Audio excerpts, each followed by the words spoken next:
Welcome to Organizations Win Championships, your Chicago Bulls podcast on Audacy 2400 Sports. What number is this, Russ? Did we figure it out? Is it 63? 63? I think it is. I It don't know. sounds right to me. I'm Dan Bernstein. That's Jason Bernstein, along with our producer, James Jackson. We're going to have some fun today. Talk about the Bulls 1-1 stretch since we last left you. It was a must-win that they lost and a must-win that they won, with a very loose definition of must-win. I was going to say. I was going to say that, but you beat me to it.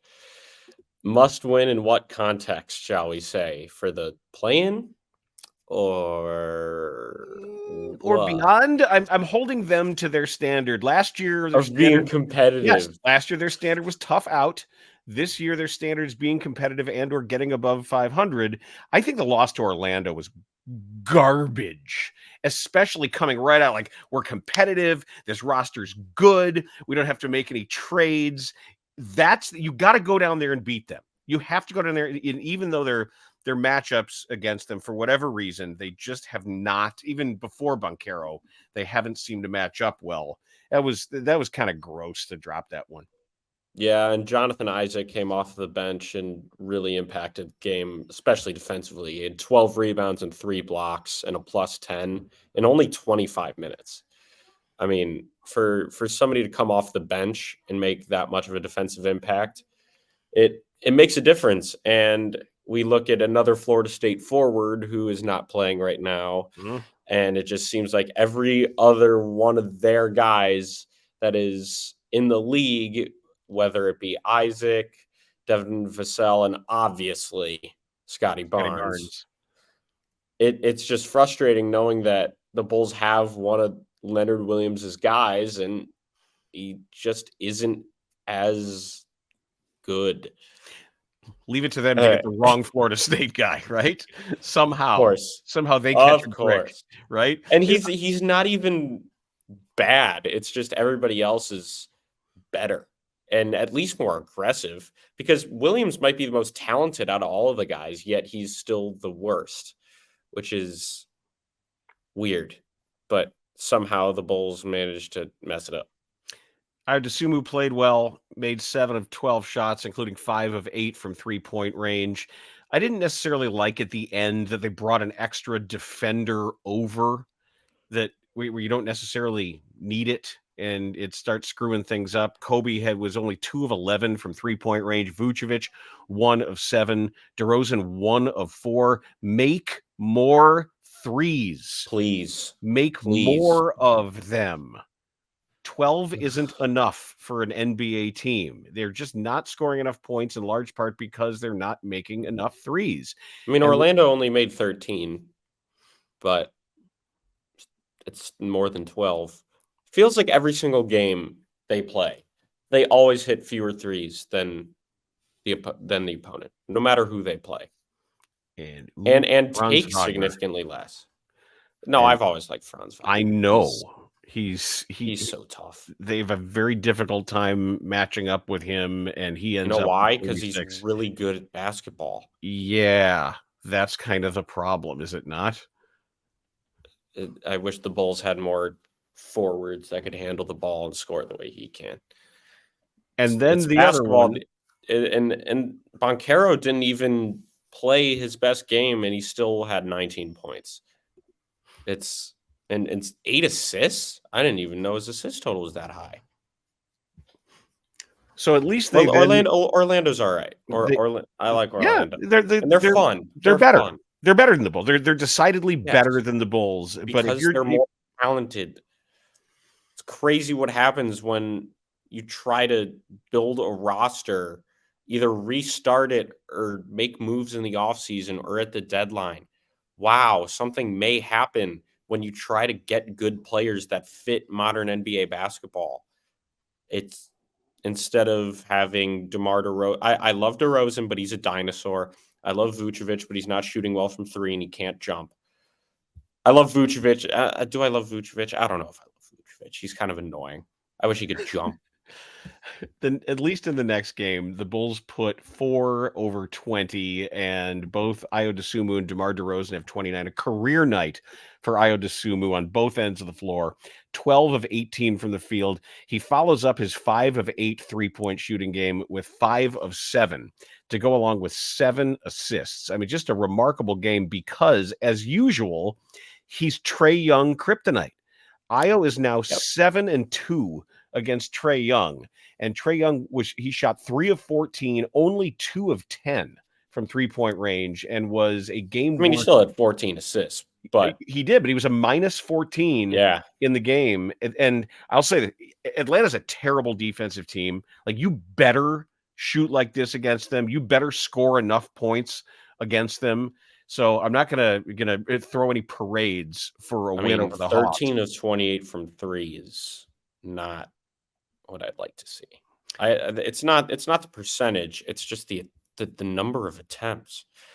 When a team takes 43 threes in a game and you only take 28, more than likely you're going to lose that game. So they got out of here a little bit lucky, if you want to put it that way.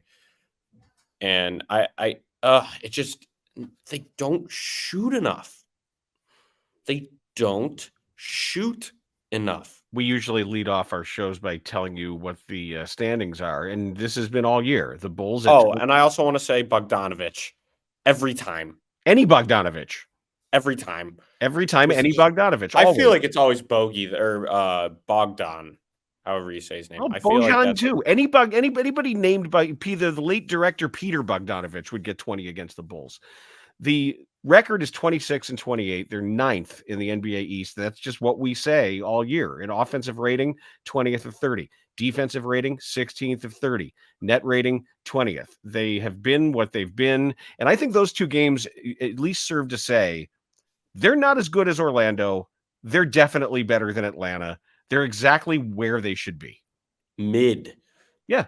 They're so unbelievably mediocre. And I know you didn't mention it. That Memphis game was so stupid. What the hell was that? They started a G League lineup and they almost lost. Yeah, it was bad. Ugh. That was really bad. That was like Jacob Gilliard is coming off of their bench. That's the Richmond dude, the little guy, like, NCAA all-time leader in steals. I will say that Memphis is very well coached. Oh, yeah. Taylor Jenkins got a G League roster playing really hard. And sometimes I will say, though, Gigi Jackson, I really like him. Didn't they just sign him? Yeah, they just signed him to a big contract. They might have had him on a two-way or some entry level. He was a second-round pick. I think he's super young, and he can really play. And their guy, Tosan, I don't know how to say his last name, Ebouan. I saw him play against the Bulls G League team because he was on the Motor City Cruise when I covered one of the games. And I think that they probably just signed him to a 10-day. And he's not good. Like, their roster just isn't good. And they still were really in that game. I will say I do like Santi Aldama because he can shoot. Jaren Jackson Jr. is obviously a player, like a really good player. He's a defensive player of the year. But other than that lineup, oh my goodness. What the hell? Scottie Pippen Jr. was starting. Yeah, this is ridiculous. Pretty brutal. We promised, as on social media, we put it out there, questions for a mailbag. And we decide every once in a while we do this, and it is Bulls related, sometimes tangentially Bulls related.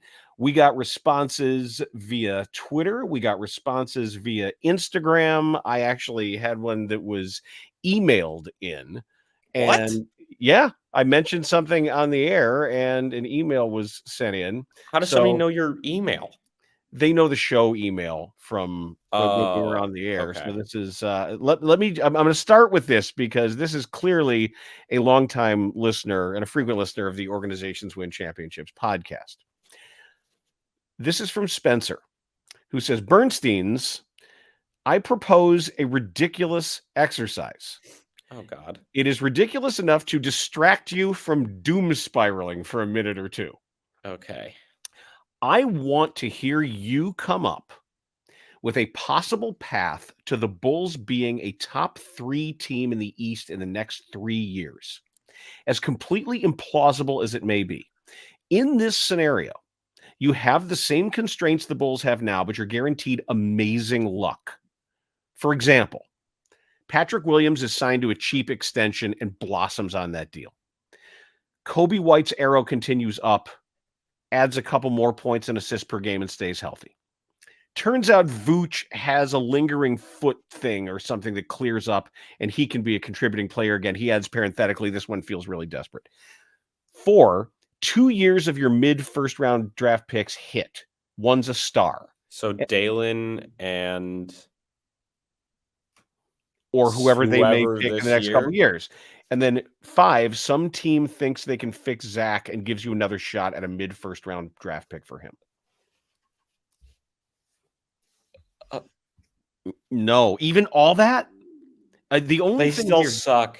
even all of Well, that they don't suck, but isn't. I don't know if that's top 3 in the East because you're not better than a Giannis team.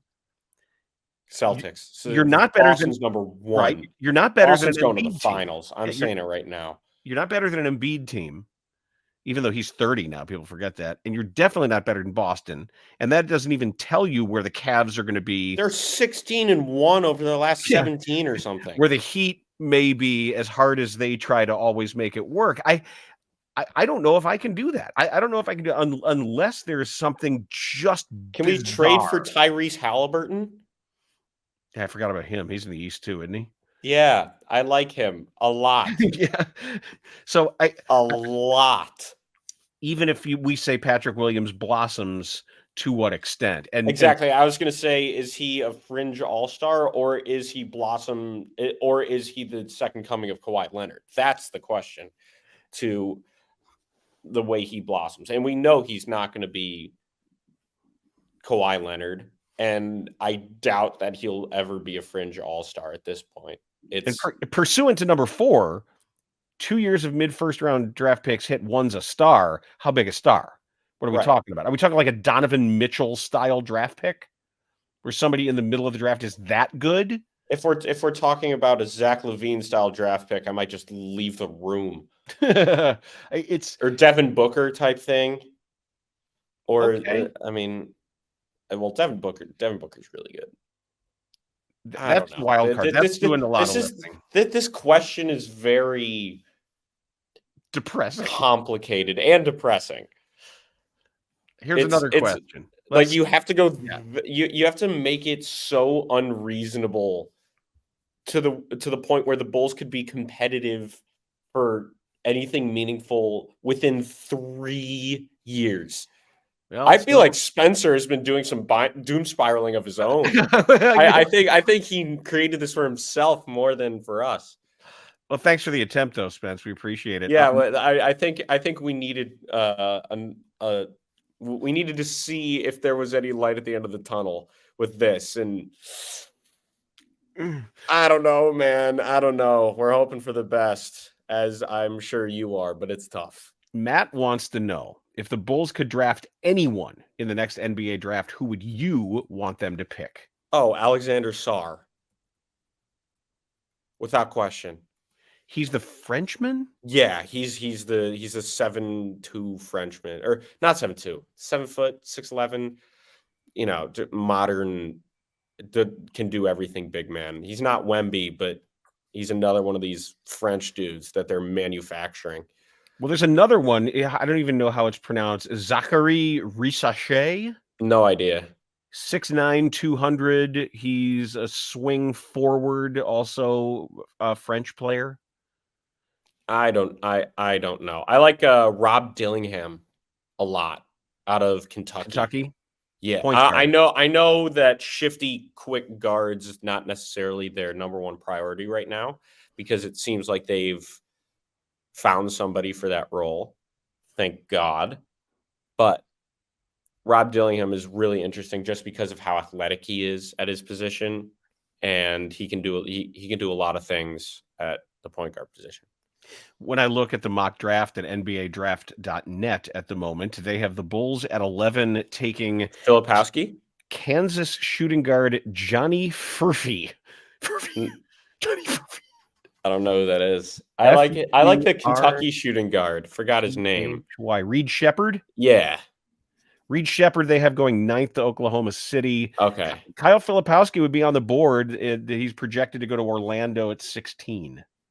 He's Franz Wagner light. I don't know if they could deal with another big man. I think they need a true lead guard. I like Cole Anthony. I like Jalen Suggs, but I think they need, and Markelle Fultz is there. Forgot about him, but I think they need a real guard. Even though a point guard is kind of a dying breed, JJ Redick went on to talk about this, but I still think they need somebody at the helm that can be a front court and back court facilitator. Not back court, like a half court and full court facilitator, not front court and back court. That would fit the original vision, obviously, without even mentioning the name that who should not be named. This is on Instagram. Jessica says, how would you fix the team next year? If you have this current roster, how do you maximize effectiveness? You can't. You trade it all away. Yeah, short of maximizing effectiveness, this team, if you absolutely right now maximize everybody's effectiveness, say you get lucky, everybody's healthy by play-in, playoff time, whatever, this team is at most a 6 seed and losing to whoever ends up in the 3 spot. And next year it's really difficult because they said they would like to re-sign DeRozan, I believe, or maybe DeRozan said he'd like to come back. We don't know what's going to happen with Levine. Williams is still a question mark. I think the only guy that they really know about is Kobe White, who is going to be a part of their whatever they consider to be their future, but they don't really have one. So it's if the way they maximize their effectiveness is by getting rid of everybody. I know that sounds and I'm not trying to be not trying to doom spiral. I actually mean that. I agree. Because I think that's the right thing to do. You tear it down, you build from the bottom up. You get a bunch of athletic guys, you get a bunch of shooters.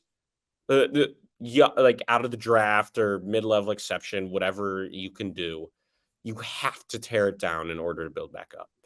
This from Edward, also on Twitter. What Eastern Conference playoff team, if any, do the Bulls match up particularly well against where they could pull off an upset as a low-seeded or play-in team? Are we talking about it would have to be a top-seeded team, like a top 3, top 2 seeded team? I will say this. Maybe Philly.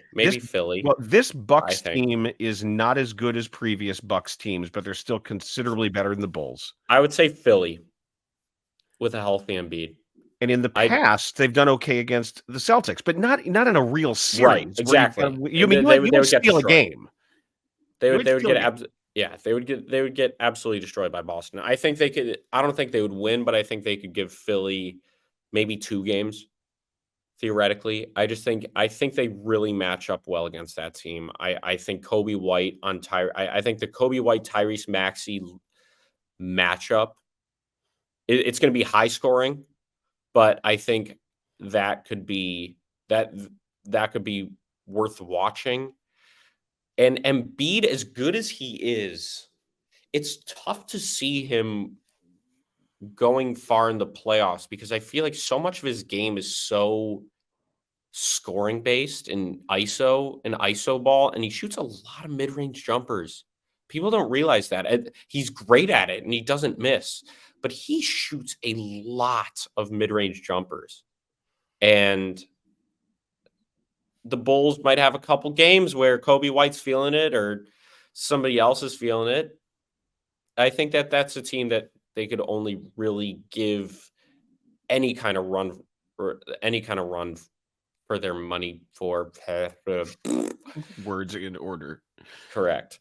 This question from MF Thoughts 33. Do you have a favorite Rockford Lightning memory? Okay, that's you. A single memory, probably not, because I just think the idea of being young and having a job and having no real responsibilities other than work was that's the memory. The memory of just being able to dive into everything that I was doing unconcerned with anything else in the rest of my life.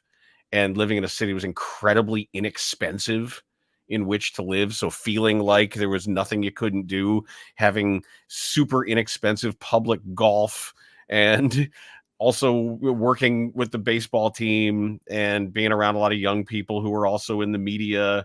It was the whole thing, and it was 100 years ago. One for Yeah. you here, Jay. Old ass motherfucker. Oh wow. Yay! Wow. One truth comes out, man. This Ugh. is from Chi-Town Fan 98. This question for Jason. All right. Does Bucknell have a chance at the tournament, and or do they have to win their conference tournament? Thanks, love the pod. Okay. The second question I'll answer first here. Any team in the Patriot League has to win the Patriot League tournament in order to get into the tournament. Nobody is. Colgate is 11-1 in the conference. Yet if they don't win the tournament, there's no shot they're getting in. They would still be a 15 seed or something. Do I believe Bucknell has a chance to win the Patriot League tournament and then get into the NCAA tournament? I do. I do. I think they need the one thing that needs to happen is they need to be healthy, because they've had a few injuries this year, and we have we have a first-year head coach, and I think in order to maximize his strengths, I think he needs to have everybody healthy. And if people are hurt, it'll be a struggle, and I don't think they'll make it. But do they have a chance? Definitely. I think they're one of the more talented teams in the Patriot League. And every single game even in the Patriot League that they've lost has been really close every single time, except for one, which was on Saturday, and I didn't go to that game. Oh, was that the BU game? Yeah, it was just bad. Yeah, I lost a beer bet on that one. Thanks a lot there, Bison. Jim wants to know via Twitter, where do you gents think Io's ceiling is, or has he reached it already? That's tough to say, especially with the way he's been playing recently. Are we saying ceiling in terms of, is he an all-star? No.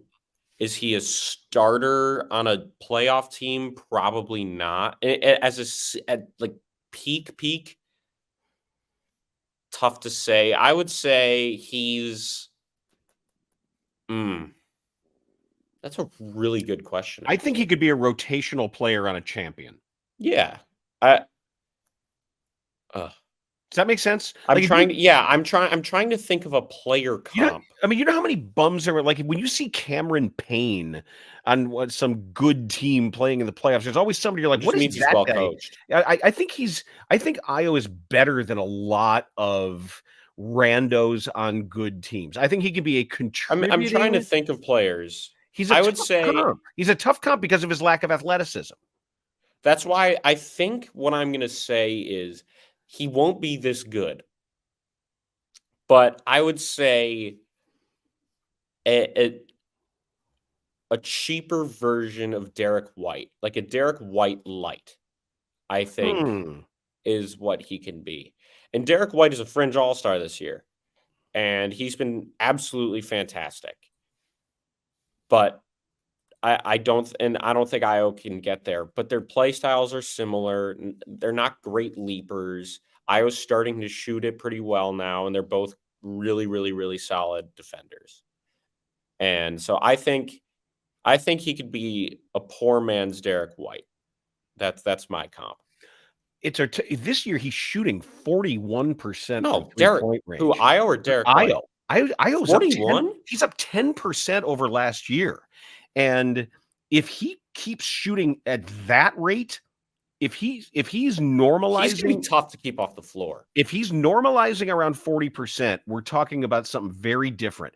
But the problem with comping him is he is athletic defensively, but not necessarily as a basket attacker. That's why I said Derek White, because he's not really he's not known for making super explosive plays on the offensive end, but he's known for making some real highlight plays defensively. And so I guess that's what why else, I'd at say every Derek White. point that I've doubted him, at every point that I've said, he's He's just proved this, you wrong. or he's just that, he's found a way to blow right through it. So he's definitely earned some benefit of the doubt for me. Yeah. And it's been great to watch his shot fall. I think the entire both of us. I think it's getting to the point where when I see him shoot it, I'm not say. I used to think, oh, he's going to miss it. Not anymore. I think I no matter what happens, I think that was a shot worth taking. Last question from Joshua, also on Twitter. What is one thing that Karnisovas and Eversley do better than Gar Forman and John Paxson? I can't think of any. And he says the complete lack of activity and transactions by this regime is maddening. Do they have pulses? What's one thing that this twosome does better than their predecessors? Hire a goddamn basketball coach. Garpax hired Jim Boylan. That's what I'll say. To hire a coach that knows how to coach and not look at an animal and call it a cephalophoid. I think that is absolutely fair, but the point of the question is made. I do understand what they haven't made enough of a difference for what we were expecting when they were saying, No. "Oh, we're going to make huge changes, this and that." They had that big 2021 offseason splash with the Lonzo and DeRozan, and yes, that half year was awesome. It was fantastic. I loved every bit of it. Yet we knew it wasn't going to be like that the entire time. And ever since then, it's just been dire. And so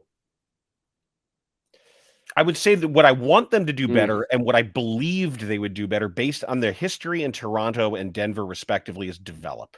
I always thought Eversley was Eversley was involved in I thought he was Philly. But he was involved with Van Vliet and Siakam, like the stuff that he did. That's what I was most excited for. What I thought would make the biggest difference would be adding value through development. And there's been a little bit. Io's developing. I was going to say Io, Kobe White's developing. And don't look now.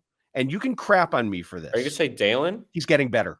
Yeah. Dalen Terry is getting better. And I was talking to somebody who is with the organization an off-the-record text conversation, and I made that observation, and what I got back was, you're not wrong. And I said, defensively, he's much more aware.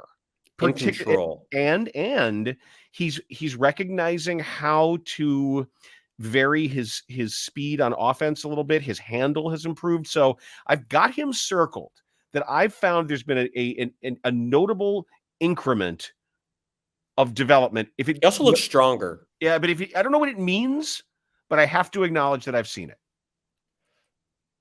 But the one guy that we've been waiting on to develop and blossom, hasn't. He hasn't. And injuries have been a problem there.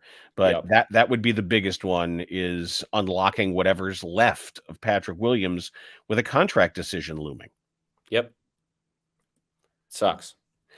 Time now for the OWC College Showdown. Now, I'm going a bit off the script because there it is. Going a bit off the script here because of a performance last night. Jason still got some vintage players for me to name the colleges. But I'm going to start here because last night, did you see the stat line that Victor Wembanyama put up? Oh, it was a triple-double with blocks and 5 assists. Correct. So immediately you're thinking, all right. And 20-point triple-double. Now you start to think he is a candidate for one of the rarest achievements ever in the NBA. This already. Who's the only player to do like 20, 10, 10, and 5? Nope. Okay. There have been 4. There have been 4 quadruple doubles. In the history of the NBA. All right. So who am I naming the 4? Can you name the 4 people all right who have And it's not all the same stats. Yeah, no, it's okay. Okay, here we go. It's tough because of the time period, but is Wilt on there? He's not. Right. That's what I thought. Because he probably did, but Because they didn't record it. record it. Hakeem. Yes. Okay. Hakeem Olajuwon, March 29th of 1990, 18 points, 16 rebounds, 11 blocks, and 10 assists. Very good. There are two. No, don't. Two from the same team. Don't. Okay. Is it David Robinson and Tim Duncan? David Robinson is one. Good job. Oh, but not Tim Duncan. Okay. No. So now it's two from the same team. Hold on. David Robinson, February 17th, 1994. He is the last guy to do it. 34 points, 10 rebounds, 10 assists, 10 blocks. Okay. Now, now I'm assuming these guys played for the same team. Was it different eras? Different era. Okay, don't. No. The last two are not from the same team. This guy is on the same team. Did it with the same team as David Robinson.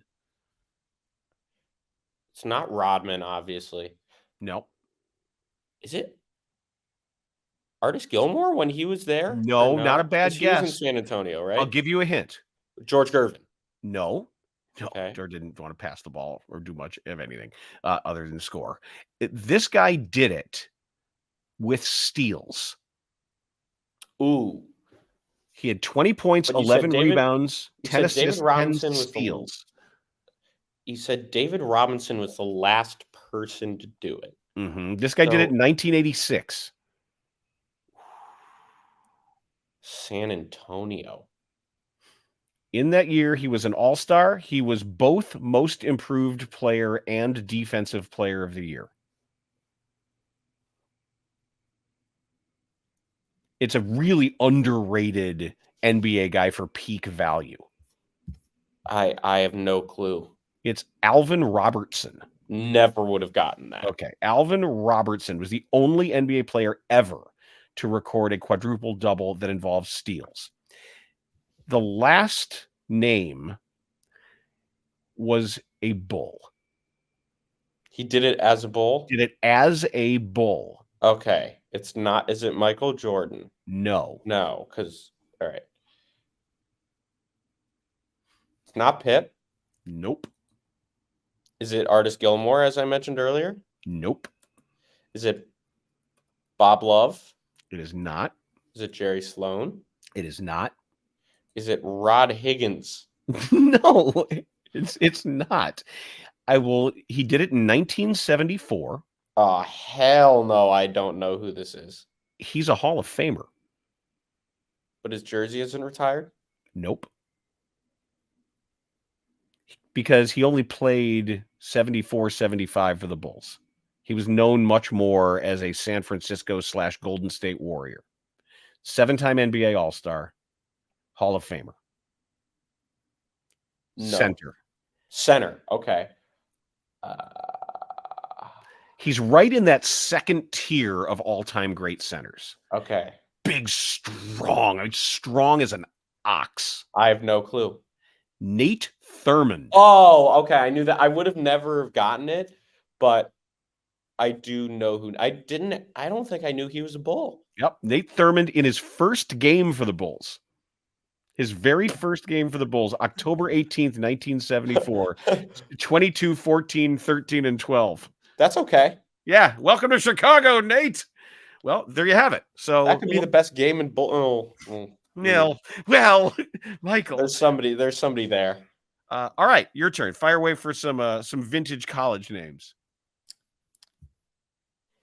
Former Miami and Boston guard Sherman Douglas. Syracuse, come on.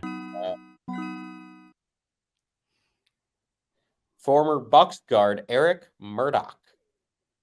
Oh, God, Eric Murdoch. Murdoch, I'm coming to get you. It's red. The team is red, and it's red team. It's Arkansas. It was not a red team. Oh. Providence. It was Providence. All right. Well, then I had them mixed up You with were somebody. way off. Well, now they're red. Well, my face is red. Maybe you had them mixed up with Mookie Blaylock or something. No, I didn't mix them with Mookie damn Because it's Blaylock. a red team near Arkansas. Stop it. Finally. Yes. Former Nuggets forward Calvin Nat. Oh, Jesus. Calvin Nat.